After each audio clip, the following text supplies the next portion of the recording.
বাংলাদেশে চরম অরাজকতা, সীমান্তে জারি হাই অ্যালার্ট। কলকাতায় এলেন বিএসএফ এর ডিজি। নমস্কার, ইন্ডিয়া নিউজ বাংলায় আপনাদের স্বাগত জানাচ্ছি আমি ঋতুশ্রী মজুমদার।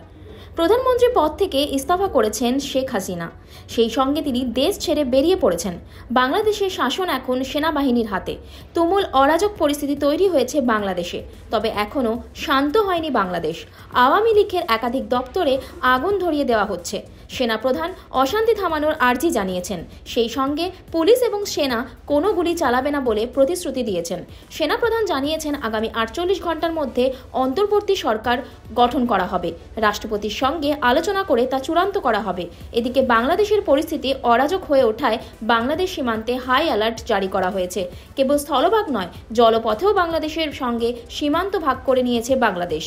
অসম থেকে শুরু করে পশ্চিমবঙ্গের কয়েক হাজার কিলোমিটার সীমান্ত দুই দেশ ভাগ করে নেয়। বাংলাদেশের অশান্তি পরিস্থিতির আঁচ ভারতের সীমান্তবর্তী এলাকাগুলিতে এসে পড়তে পারে বলে চরম সতর্কতা জারি করেছে বিএসএফ।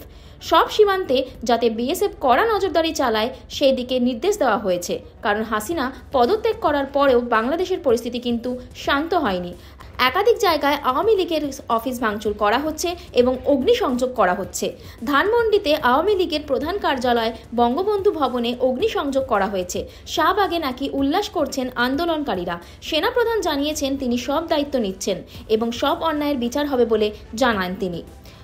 বিক্ষোভকারীরা গত কয়েকদিন ধরেই হাসিনা সরকারের পদত্যাগ দাবি করেছিলেন। তারা অভিযোগ করেছিলেন সরকারের নির্দেশে গুলি চালিয়েছে পুলিশ।